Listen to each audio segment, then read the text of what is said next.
Pwedeng makakuha ng 10,000 e-gift certificate from Metrobank. Hindi ito pa-raffle, instead special offer from Metrobank kung sakaling mag-iiwan ka muna ng pera sa bank account mo. Pag-usapan natin yung mga detalye. By the way, kung first time mo sa channel natin, gusto mo pa ng mga online tutorial videos katulad nito, please click the subscribe button. For a 6-month maintaining period at nag-iwan ka muna ng pera dun sa Metrobank account mo, pwede kang makakuha ng e-gift. Again, hindi ito pa-raffle. Instead, kapag halimbawa meron kang 50,000 pesos sa Metrobank account mo for 6 months, pwede makakuha ng 2,000 pesos. Pwede umabot ng 10,000 pesos kung 500,000 and up yung iiwanan mo muna doon. So pag-usapan natin kung paano nga ba makakapag-register, sino ba mga eligible dito. Unang-una, pwede ito sa mga kaka-open pa lang ng bank account sa Metrobank. Magiging available yung registration within 7 calendar days after makapag-open ng account. Pwedeng sa branch mag-open or pwede rin naman via app or online opening ng account. Para naman sa mga existing depositor ng Metrobank, pwede pa rin naman. Kung meron kang personal peso deposit account sa Metrobank na na-open before December 31, 2024, pwede kang mag-deposit doon ng panibagong fund. Hindi mo na nila isasama yung mga lumang funds sa counting para dito sa promo na to. Instead, pag nag-deposit ka ng new amount, let's say nga 50,000 pesos, at na-maintain mo yon for 6 months, pwede makakuha ng e-gift na 2,000 pesos. So, paano nga ba makapag-register? Unang-una, i-check nyo yung email ninyo kung may pinadala ba ang Metrobank na notification about this promo. Ano yung itsura ng email? Ganito yung itsura niya. Ang subject niya ay get an e-gift of up to 10,000 pesos by saving more. And mula nga dito, nakalagay na dapat mag-register through the link na ipoprovide nila. Nakalagay dito na i-copy yung link, huwag i-click para nga naman mas maging safe. And from there, pwede nang mag-register.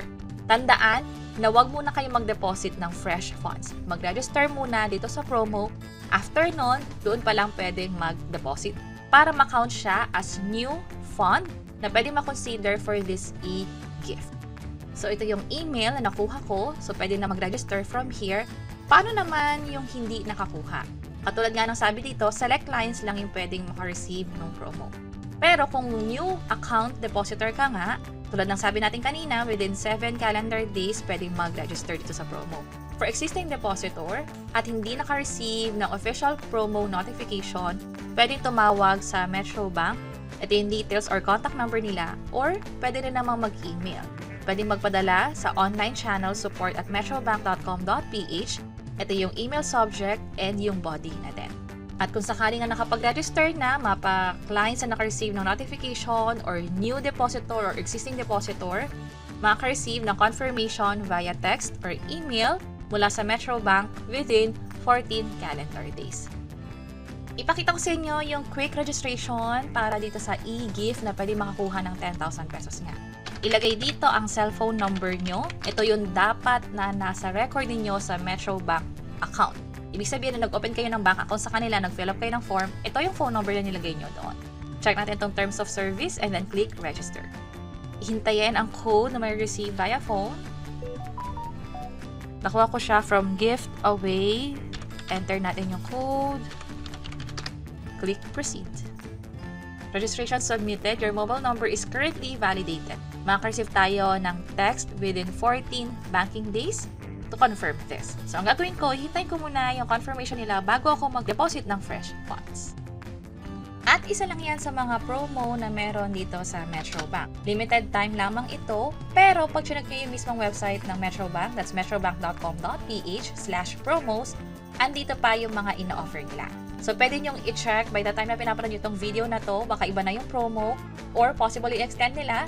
Again, to know more about this Spark Joy or yung e-gift na up to 10,000 pesos, ito yung official website, metrobank.com.ph/promo/spark-joy. So, pwede nyo itong i-consider. This is an e-gift. Sa akin, pinag-iisipan ko kung time deposit ba or ito muna since for e-gift, wala itong tax. Also, kung i-compute ko, medyo mas mataas siya kumpara sa time deposit. So again, pwede nyo i-consider.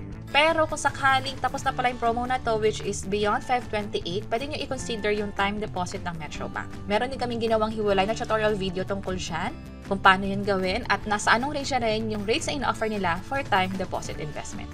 And that's it. Sana nakatulong tong video na to. Kung oo, pakiclick ang like button at para sa iba't ibang mga tutorial videos, pwede nyo i-check itong nasa baba. Sana makatulong. See you sa next videos!